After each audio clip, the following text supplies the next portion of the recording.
Nobody warned me that working for him would feel like standing at the edge of something I couldn't name.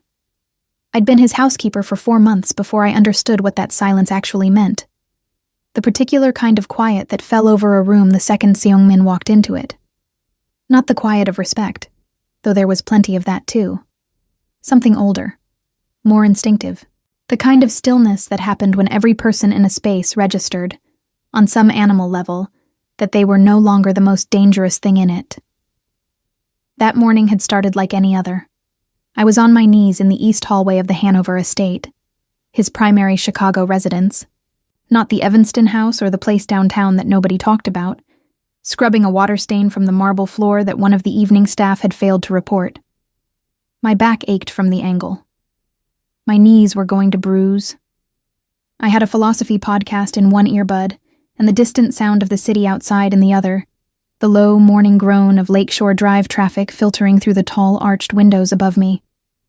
I was thinking about dinner. Specifically whether I'd remembered to take the chicken out of the freezer in my apartment. I wouldn't have. I never did. When the footsteps came. Not Seung-min's. I knew his footsteps by then. Everyone who worked in that house did. His were almost soundless, unhurried, precise. These were heavier, deliberate in a way that felt performative, like the person making them wanted to be heard. I pulled out my earbud and looked up. There were 2 of them. Men I didn't recognize, which meant they weren't regular staff. They wore dark slacks and open-collar shirts, and the specific kind of studied casualness that men put on when they're trying very hard not to look like what they are. One was broad-shouldered, maybe mid-30s, with a scar cutting through his left eyebrow. The other was younger, thinner, with a phone in his hand that he wasn't actually looking at. You. The broader one stopped in front of me. I didn't stand up immediately, which I think surprised him. I'm sorry? You're the maid. It wasn't a question, so I didn't answer it as one. I sat back on my heels and looked at him steadily, which I'd learned to do from months of working in spaces where showing uncertainty was its own kind of mistake. I'm the household manager. Can I help you with something? He looked me over in a way that made my skin feel wrong. Slow, deliberate, like he was pricing something. Household manager. He said it the way people say things they find funny without smiling. Sure, Mr. Seung-min's expecting us in the East study. Point us there. Mr. Kang's schedule doesn't include, just point us there, sweetheart. That word landed on me like a hand I hadn't consented to. I felt the muscles in my jaw tighten. 4 months in this house had taught me a lot of things, and one of them was that I was not supposed to make scenes, redirect guests by force, or handle situations that weren't mine to handle. Another thing it had taught me was that the East study was one of the 3 rooms in this house where Seung-min went when he did not want to be found, which meant that whatever these men were to him, they weren't the kind of guests he'd be welcoming before 9 in the morning. I stood up slowly, peeling off the rubber glove from my right hand. I'll let Mr. Kang know you're here, if you'd like to wait in the front. The broader man stepped forward. Not aggressively, exactly, but enough. His shadow crossed over me, and I took one involuntary step back before I caught myself, and I hated that step, hated the way it had come out of my body without my permission. We don't need an announcement, he said. In this house, everyone does. My voice was even. I was proud of that. I'll be right back. I turned and walked. Did not hurry, did not run, toward the back corridor that led to the staff stairwell. Behind me, I heard one of them exhale through his nose, dismissive and bored. I kept my shoulders straight until I turned the corner, and then I let myself breathe. My heart was going faster than it should have been. That annoyed me. I pressed my palm flat against the cool plaster wall for exactly 3 seconds, the way my grandmother used to tell me to do when things felt bigger than my body could hold, and then I climbed the stairs. Seung-min was not in the East study. He was in the kitchen.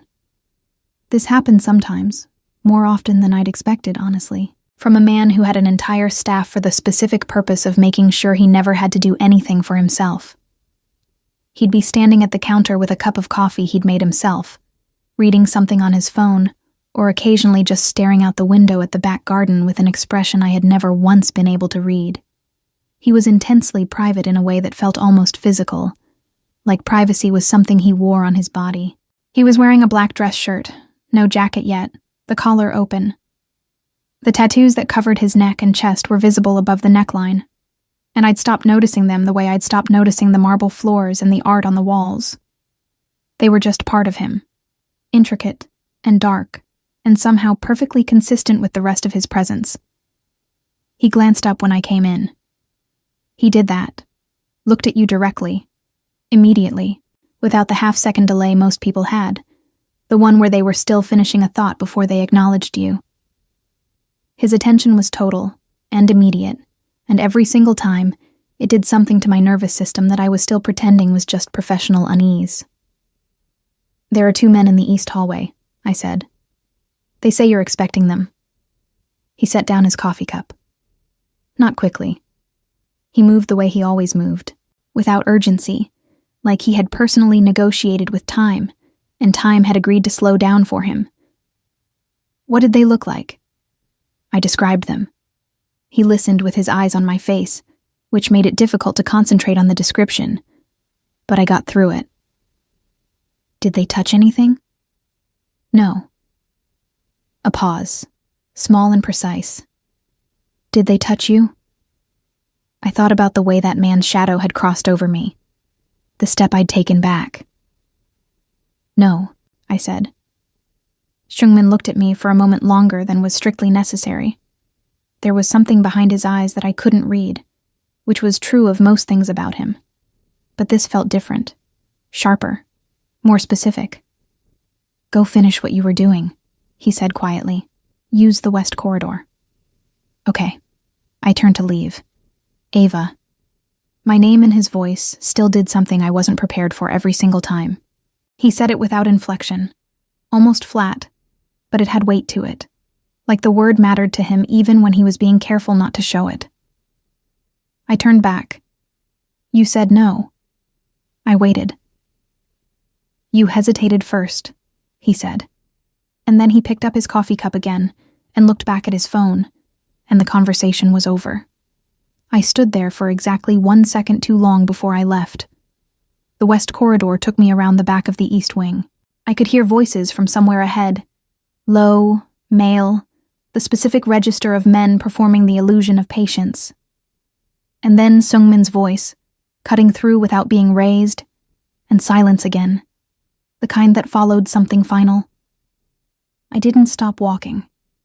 I went back to the east hallway and knelt down next to my bucket, and put my glove back on and pressed my cloth to the marble, and told myself, very firmly, that I was not going to think about the way he'd said my name, or the fact that he'd noticed the hesitation I'd barely noticed myself. I scrubbed until the stain was gone.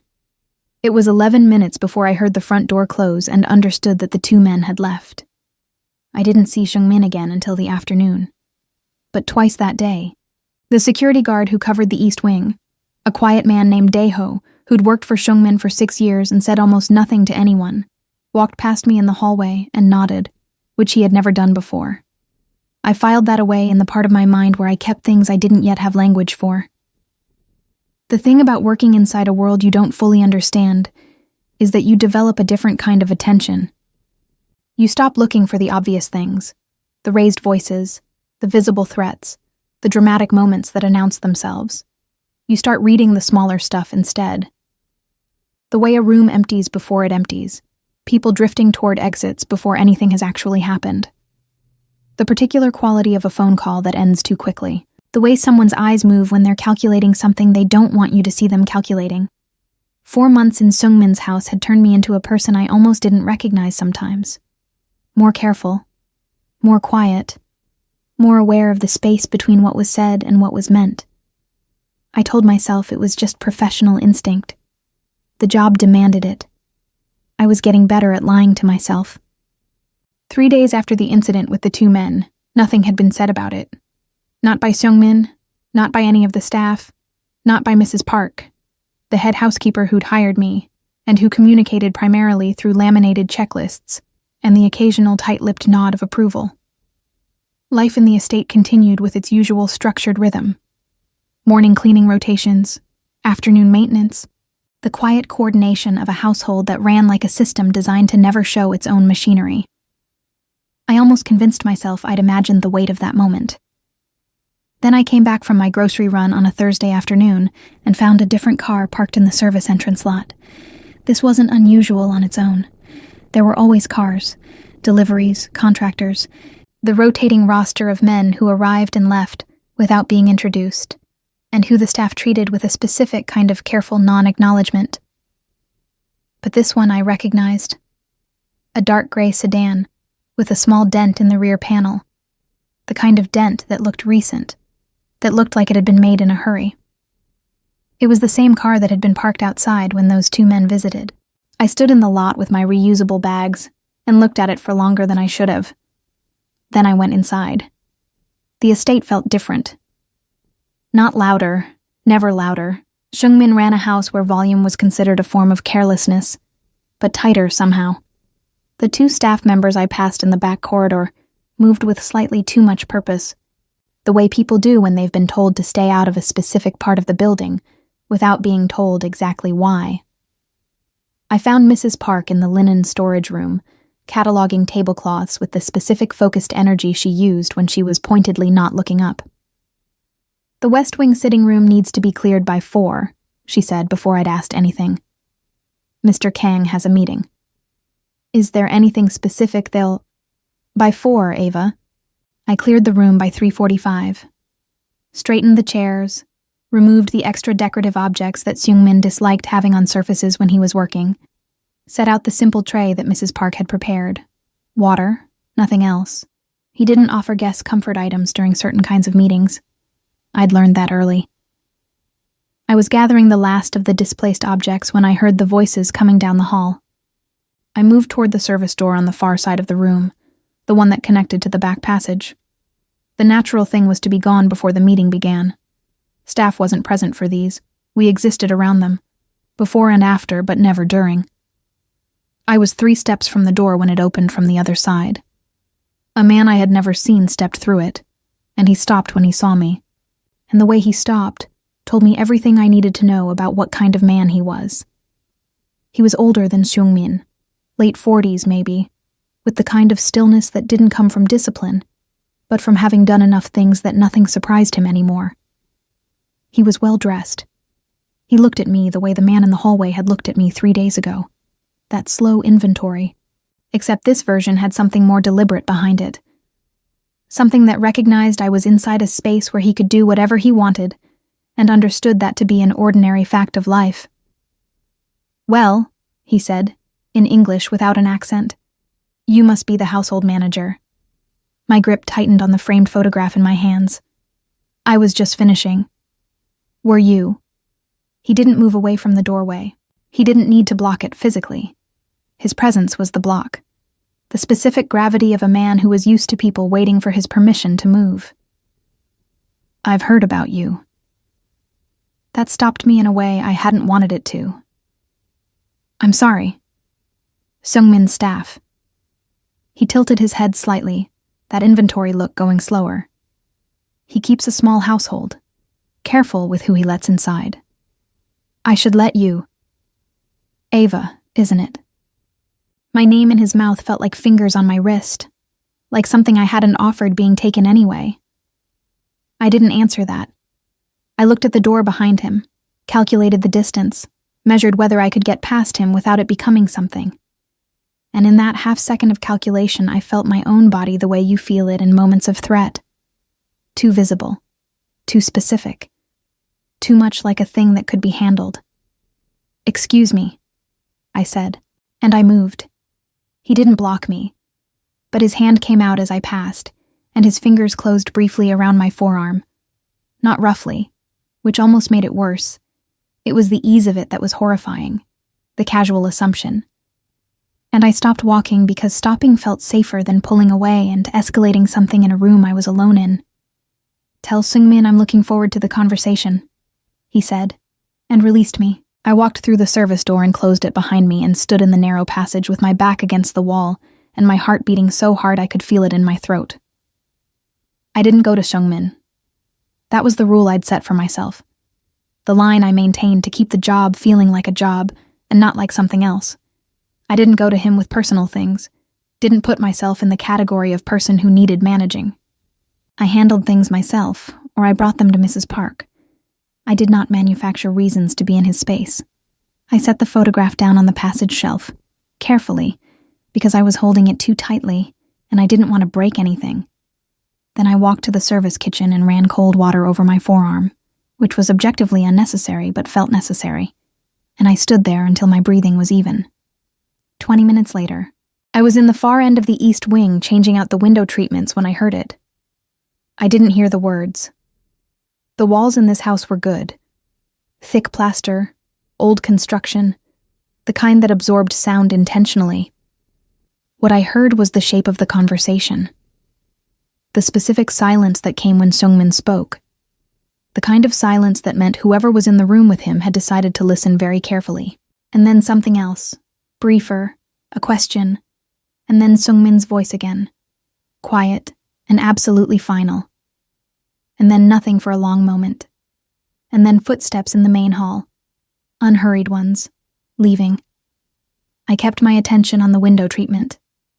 The fabric was a heavy charcoal linen, and I focused on the way it caught the late afternoon light, the tiny variations in the weave, the brass rings at the top. It was Daeho who found me 20 minutes later. "Mr. Kang would like to see you in the study," he said. He said it the same way he said everything, factual, no interpretation offered. I nodded and followed him. Seungmin was standing by the window when I came in, looking out at the garden. The meeting was clearly over. The room had its usual quality of deliberate order, nothing out of place, no evidence of whatever conversation had just happened. He didn't turn around immediately. This was also something I'd noticed about him.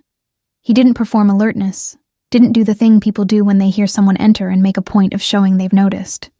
He turned around when he was ready, and when he did, his eyes came to me directly and stayed. "Did he touch you?" 2 seconds of something moved through me that I didn't have a word for. I thought about calibrating my answer, about being measured, professional, keeping the boundary I'd set for myself. "My arm," I said. Briefly. It wasn't... I know what it was. His voice hadn't changed in volume or tone. That was the thing that made it hit harder. No anger in the way anger usually presented itself. No heat, no edge. Just absolute certainty. It won't happen again. I looked at him. "What did you..." "It won't happen again, Ava." There was something in the way he said it the second time. My name placed at the end like a period, like a door closing gently but with complete finality, that made further questions feel not just unnecessary but somehow beside the point. I nodded. He turned back to the window. "You can go," he said quietly. I went, and outside in the hallway I stood for a moment and realized, slowly and with a feeling I wasn't prepared for, that I believed him completely. I didn't sleep well that night. Not because of fear, exactly. Or not only that. It was something more complicated, less clean than fear, the kind of thing that sits in your chest and refuses to be categorized. I lay in my apartment 3 miles from the estate and stared at the ceiling and replayed the moment in the service passage with a precision I hadn't asked for. The ease of that man's hand. The specific texture of certainty in Seungmin's voice when he said it won't happen again. The way I'd believed him without asking a single follow-up question, which was either the most rational thing I'd done in months or the most dangerous. I couldn't decide which. My apartment was small and honest. A 1-bedroom in Pilsen, with exposed brick on the north wall, and a radiator that made noise in the night, like it was working through something personally. I'd moved to Chicago 2 years ago for a job that had dissolved 3 months in, and I'd rebuilt quietly, methodically, the way I rebuilt everything. Housekeeping had been temporary at first, a bridge between what I'd planned and whatever came next. 4 months into the Kang estate, I still hadn't figured out what came next, and somewhere along the way, I'd stopped looking quite as hard. I told myself that was practical. The job paid well, The work was clear. I was very good at telling myself things. By 6 in the morning, I gave up on sleeping and made coffee, and sat at my kitchen table with my hands wrapped around the mug and tried to have an honest conversation with myself, the kind I usually avoided. The kind that required admitting that what unsettled me most about last night wasn't the man who'd grabbed my arm. It was the fact that Seungmin had known before I finished telling him, that he'd said I know what it was with the quiet certainty of someone who had already decided on a response before the information was fully in. That should have frightened me more than it did. The next morning at the estate was surface-level normal. I moved through my rotation. East wing, main hall, the formal dining room that was rarely used but required constant maintenance. And the house had its usual contained quality. Everything in its place, the staff moving through their tasks with the professional silence that Seungmin's household ran on. But there were 2 new faces in the security rotation. I noticed because I noticed everything, which was a habit I'd developed here and couldn't seem to turn off. They were stationed at the points that covered the service entrance and the east hallway, the same hallway where the 2 men had appeared 3 days ago. They nodded to the existing staff with the ease of people who'd been briefed, not introduced. They were simply there, woven into the morning like they'd always been. I thought about mentioning it to Mrs. Park, and then didn't. At 11, I was in the formal dining room working on the high windows when I heard Seungmin in the hall.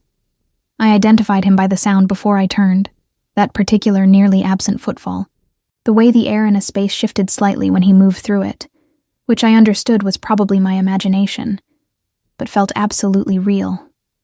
He stopped in the doorway. I was on the 2nd step of the folding ladder, reaching for the upper pane with a microfiber cloth. I looked back at him over my shoulder and felt the usual thing happen. The slight recalibration of my nervous system, the way my body registered his presence before my mind caught up and added context. "The Martins are coming Friday," he said. A pause. "Dinner. 12 people. I'll coordinate with Mrs. Park on the setup. I want you coordinating directly, not through her."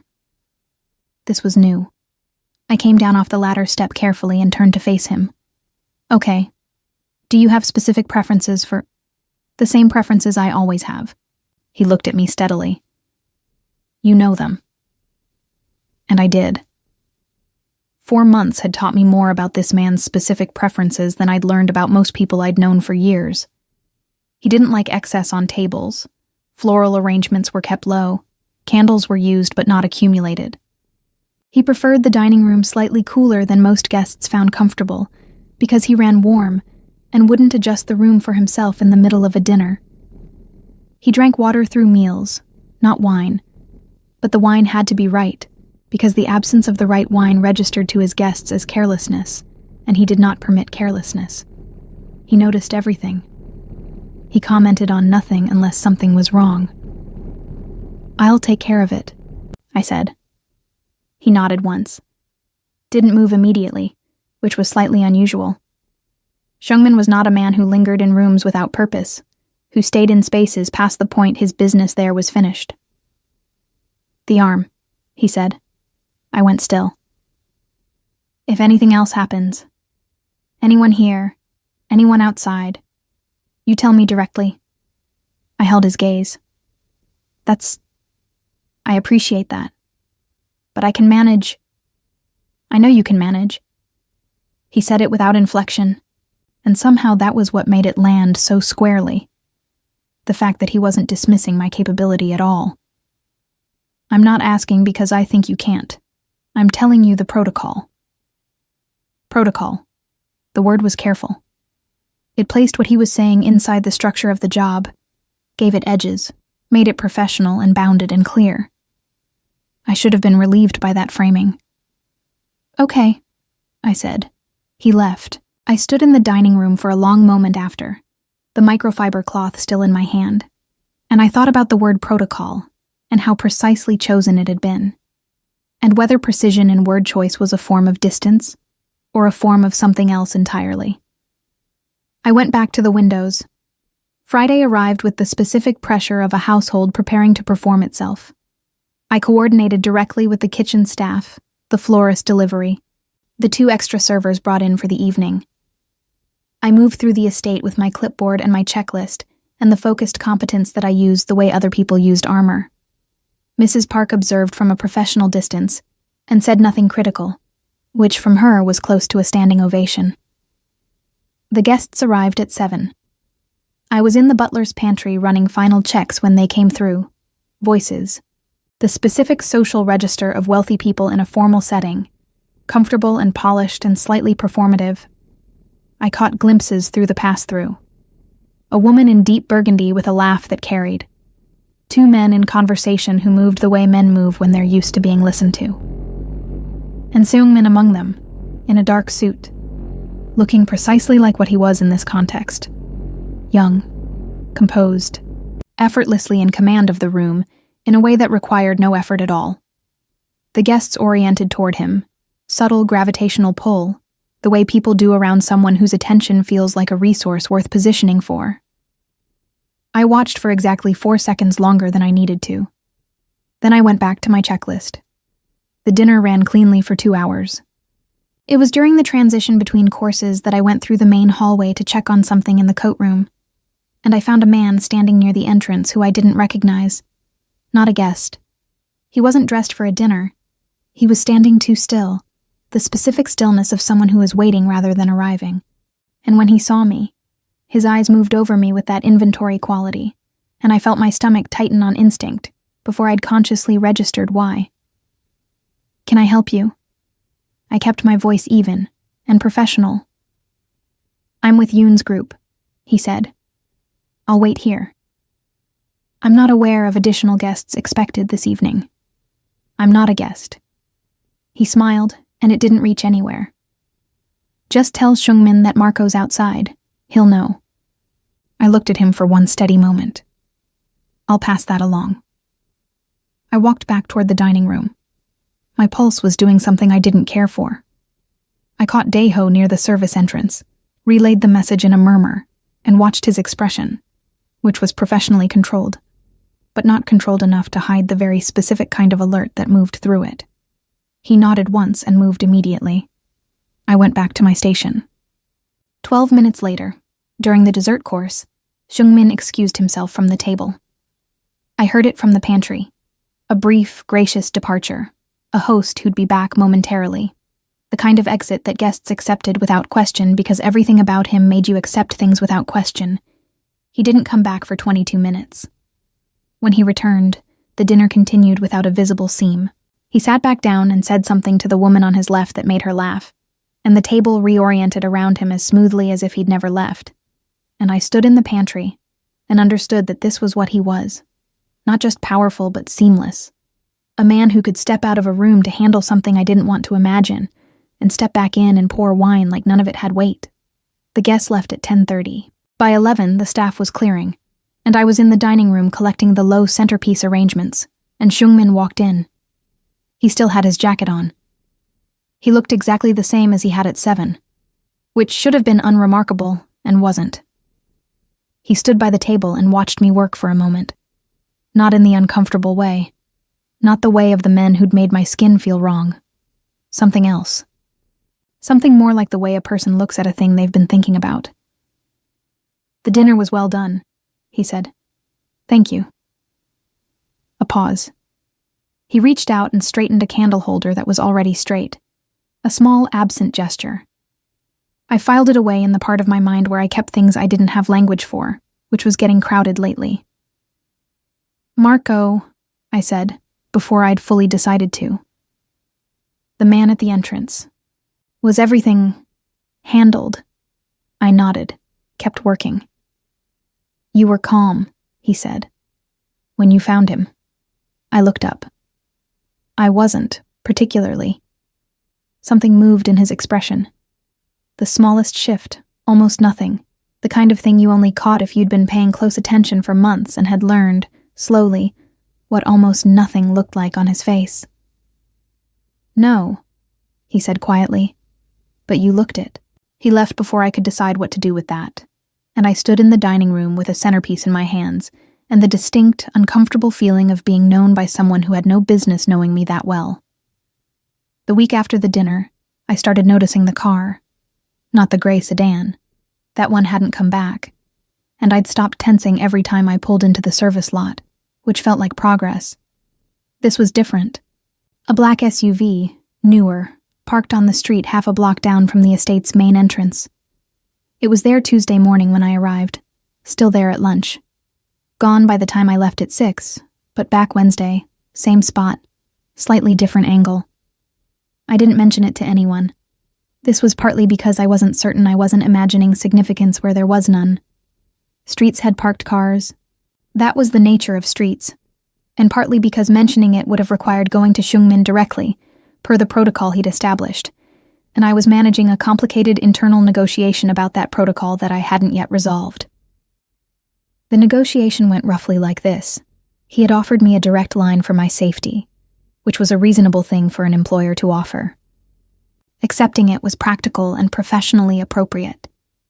The reason I hadn't was that I'd noticed, with the specificity of someone who had been paying too much attention for too long, that the way he said my name when something was wrong was different from the way he said it otherwise, and I was not prepared to examine what that difference meant to me. So I watched the car and said nothing. Thursday it was gone. Friday.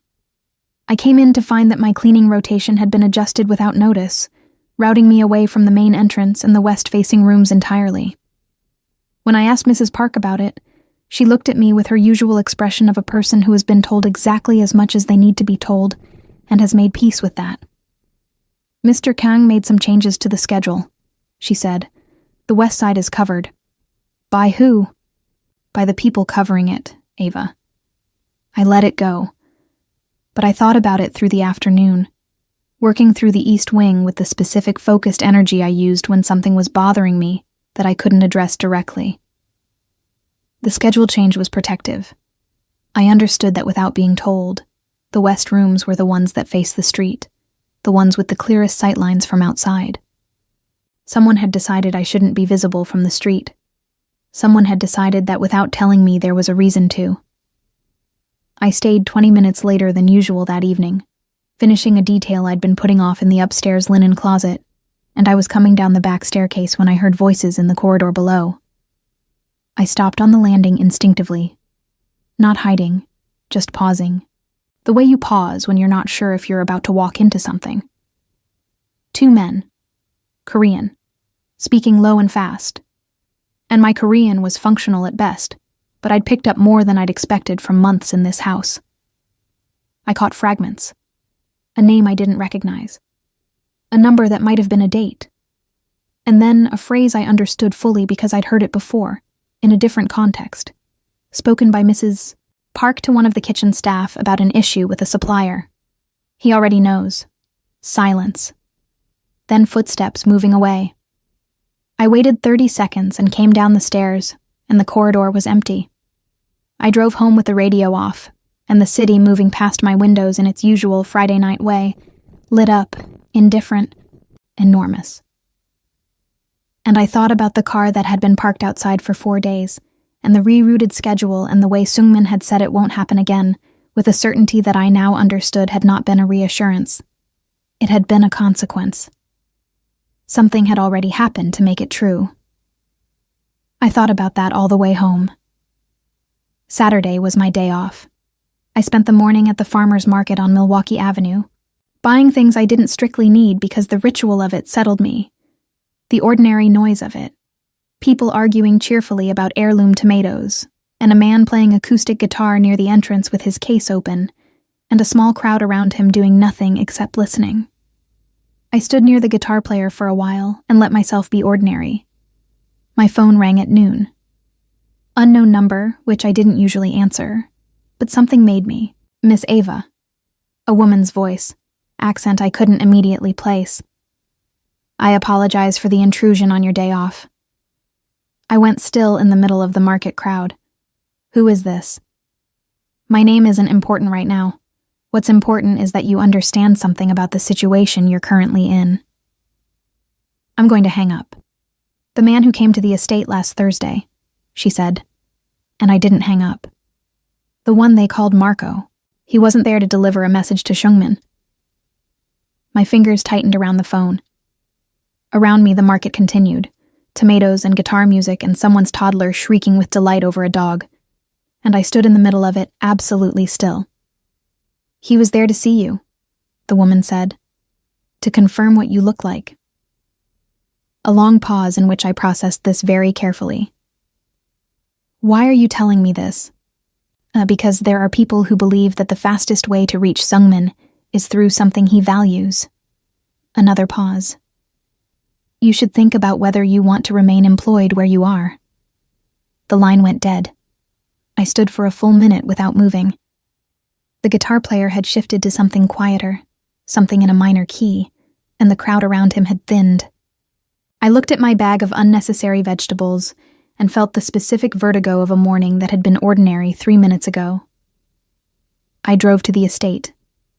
This was against the rhythm of my days off, against the careful line I maintained, against every instinct I had about keeping things separate. But I drove there with a clarity that felt almost physical, like my body had made the decision before my mind caught up. And I parked in the service lot and went inside. Sungmin was in the back garden. This surprised me. I'd never seen him out there before. It was a large and manicured space that existed mainly to be looked at from the windows. He was sitting on the low stone bench near the iron fence at the far end, jacket off, sleeves pushed up. And he was doing nothing, which was the strangest thing I'd ever seen him do. Just sitting, looking at the middle distance, in the way of a person who was either very calm or working very hard at appearing to be. He saw me come through the garden door and didn't look surprised. That registered before anything else, not a micro-expression of surprise quickly contained, just the simple absence of it, as if he'd expected me to come. I walked across the garden to him and stopped a few feet away and said, "Someone called me today." "I know." 2 words, and the bottom dropped out of what I'd thought was solid ground. "You know," I repeated, "I had your number monitored after Marco." He said it the way he said most things, directly, without apology, with the specific quality of a man who had decided that honesty was more efficient than its alternatives. "I should have told you. I didn't, because I didn't want to alarm you before there was a reason." The garden around us was very quiet. The city existed beyond the iron fence, traffic and distance, and the ordinary hum of a Saturday afternoon. But inside the fence it was another kind of air entirely. "And now there's a reason," I said. He looked at me steadily. "Now you know there is. You came to tell me yourself, which means you've already decided something." I thought about that. He was right, which was irritating. I had decided something on the drive over.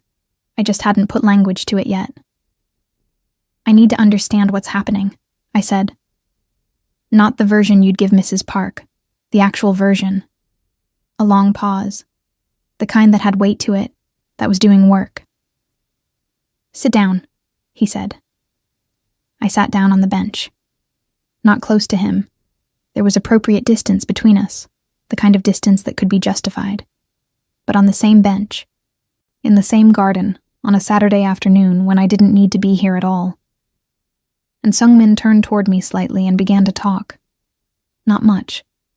He was constitutionally incapable of excess, in words as in everything else. But he told me enough. The men who'd come to the estate weren't a rival faction in any conventional sense. They were a pressure point, people who trafficked in leverage, who had identified that Sungmin had something adjacent to a vulnerability and were testing its dimensions. They were not, he said, people who acted without calculation. They were also not, he said, people he hadn't been managing for the last 11 days. "And I'm the vulnerability," I said. Not a question. He didn't answer immediately. He looked at the garden, at the iron fence, at the middle distance he'd been occupying when I arrived. "You're not a vulnerability," he said finally. "You're a person who works in my house. What they've decided you are is a separate thing." I felt something move through me that I couldn't fully identify, something that was almost anger, and almost something else, something that had no clean name. "That's a very careful distinction," I said. "Yes." "Does it make a practical difference?" He turned and looked at me. and I realized we were closer than I'd accounted for, that the geometry of the bench and the conversation had reduced the appropriate distance somewhere in the last few minutes, without either of us marking it. "That depends," he said quietly, "on what you decide to do." The garden was very still. Above us, the late afternoon light had gone amber, the particular gold of a Chicago October doing its best. And somewhere beyond the iron fence, a car alarm went off and silenced itself, and the world continued. I looked at him and understood, with the specific clarity of a thing you've known for a long time finally surfacing, that this was the actual question. Not the men with their sedans and their phone calls. Not the rerouted schedule or the monitored number or the weight of things I'd been filing away for months. This garden. This bench. This man looking at me like I was the one thing in his line of sight that he hadn't already solved. I didn't answer him that afternoon. Not because I didn't know what I wanted to say. I think some part of me had known for a long time, with the particular knowing that lives below articulation, below the clean narratives we build around our choices to make them feel reasonable.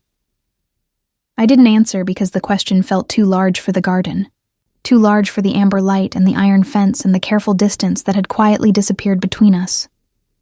I told him I needed to think. He nodded once, without pressure, without the performance of patience that people do when they're actually waiting for a specific answer. Just a nod, clean and real. And then he looked back at the garden, and I stood up and left. I drove home and sat in my kitchen for a long time. The radiator made its noise. The brick wall did its honest thing. I made tea I didn't drink, and I sat with the question, and I let it be complicated, which was the one thing I was usually unwilling to do. I was a person who resolved things, who moved forward, who did not linger in the uncomfortable space between knowing and deciding. I lingered there all of Saturday night. Sunday morning, I woke up and understood something had shifted, the way you understand it. Not through reasoning, but through the specific quality of the light, through the way your body feels in the first seconds before thought arrives. I lay there and took stock of myself honestly. I was afraid. That was real, and it deserved acknowledgement.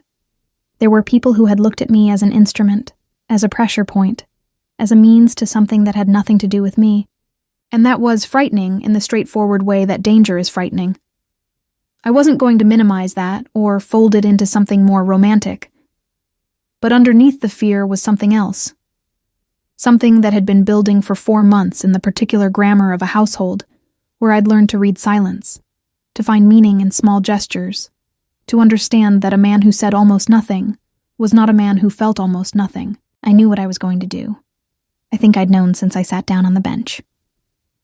Monday I arrived at the estate at my usual time. Mrs. Park was in the kitchen reviewing deliveries. 2 of the newer security staff were doing their morning rotation. Everything had the quality of a normal Monday. The house running its system. Nothing visible on the surface. I did my morning work. I didn't rush it or perform it differently. I moved through the east wing and the main hall with the same attention I always brought, the same care for detail, because the work was the work regardless of everything else, and I'd decided that whatever happened next, I wasn't going to stop being good at my job. At 11, Seungmin came through the main hall. He was on the phone, speaking Korean, low and focused. He saw me from across the hall, and our eyes met for a moment. Just a moment, the kind that might have meant nothing to anyone watching. The ordinary eye contact of a household where employer and employee shared the same space. He ended the call. He didn't cross the hall. He stood at his end of it, and I stood at mine with a furniture polish cloth in my hand, and the morning light coming through the tall windows at a low November angle. Winter arriving early the way it did in Chicago, honest about itself. "You came back," he said. "I work here." A pause. "That's not why you came back." It wasn't a challenge. It wasn't even a question exactly.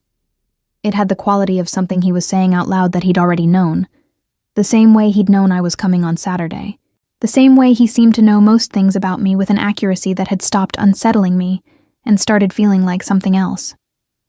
"No," I said. "It's not." He held my gaze across the length of the hall. The house was quiet around us. The real quiet. The one I'd learned to read. The one that meant everyone else had somehow found other places to be. Which was either coincidence or Seung-min running his household the way he ran everything, with a precision that was invisible until you were inside it. "It's not safe," he said. Straightforward, without apology. "I want you to understand that clearly. It won't always be like last week. It will be different kinds of complicated, and some of them will be worse." "I know." "You're not afraid of complicated." "I didn't say that. I said I know." Something happened in his face. That almost nothing shift I'd catalogued for months. The one that cost him something to allow. He crossed the hall. He stopped in front of me. Close. Closer than the professional distance that had governed 4 months of careful navigation. And I stayed where I was because I'd made my decision, and I was done pretending I didn't know what it was. He reached out and took the furniture polish cloth from my hand, set it on the console table beside us without looking at it. His hands were... I'd noticed this before, couldn't help but notice the tattoos continuing from his neck, down across his hands, intricate dark ink against his skin, very still, very deliberate, every movement chosen. "The people from last week," he said quietly. "They've been handled." I figured. There will be others eventually. There are always others. "I know that too." He looked at me for a long moment. "Then why?" "Because I'm not the same person I was 4 months ago." I said it before I'd finished deciding to, the way true things sometimes come out, without ceremony. And that started before any of this. Before the men in the hallway or Marco or the phone call. It started because I work in your house and you notice things that most people don't notice, and you said my name like it mattered, and I filed all of that away for months because I was being careful. A breath. I'm tired of being careful. The hall was very quiet. Seung-min looked at me with the full weight of his attention, which was, I understood now, the thing people felt when they said his presence changed a room. It wasn't threat, and it wasn't performance. It was the specific quality of someone who was completely, unguardedly present, who had removed the layer of management most people kept up between themselves and the world. And that was its own kind of power, more unsettling in some ways than all the rest of it. He lifted his hand and touched my face. 2 fingers, just beneath my jaw, the barest contact, and I felt it through my entire body like a current finding ground. "You should know," he said very quietly, "that I don't do things halfway. I've noticed that about you. Once you're..." He paused, and it was the first time I'd ever heard him pause in the middle of a sentence, the first crack in the absolute fluency of his self-possession, and it was more intimate than anything else that had happened. Mine. That doesn't change. The word landed on me like something I'd been waiting to hear without knowing I was waiting. I felt it settle into my chest, warm and heavy and irreversible, and I understood that this was the moment, the one I'd been circling for 4 months. Not a dramatic declaration or a grand gesture, but this, a man who almost never said more than was necessary, saying the one word that contained everything. "Okay," I said. His thumb moved slightly against my jaw. A small thing, the smallest possible thing. "Okay," he repeated, like he was placing it somewhere permanent. That evening the city went quiet in the way cities don't actually go quiet. It was still out there, still enormous and indifferent and lit up, the November wind off the lake doing what it always did. But inside the estate, the house had the quality of something settled, something that had moved through its uncertainty, and come out the other side into a different kind of stillness. I stayed late. Not because there was work left. There wasn't. I'd finished everything by 6. The house was in order. I stayed because I was learning, slowly, that some lines are only difficult until you cross them, and then they're simply behind you, part of the landscape you've already passed through. Seung-min found me in the library at 8, which was where I'd gone without entirely planning to. A room I'd always loved in the house, floor-to-ceiling shelves and the particular smell of old paper, and a window seat that looked out over the garden. He sat across from me and said nothing. I said nothing. The city existed beyond the glass in its ordinary way. At some point, he picked up the book I'd left on the side table, a worn paperback I'd brought from home, nothing impressive, and looked at the cover and set it back down. A small, domestic gesture, in a life that had very few of them, I understood. A man who operated in silences and consequences, and careful words, picking up a paperback and setting it down because it was there, and I was there, and the evening was doing its quiet thing. I thought about who I'd been when I walked through the service entrance 4 months ago.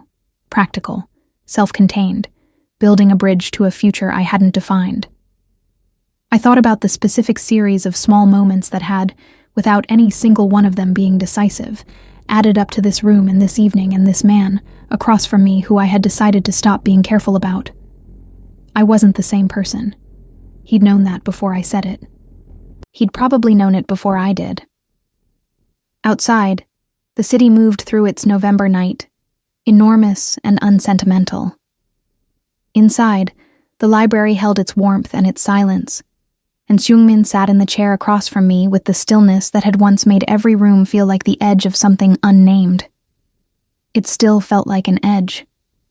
I just stopped being afraid of edges. That felt, in the end, like enough.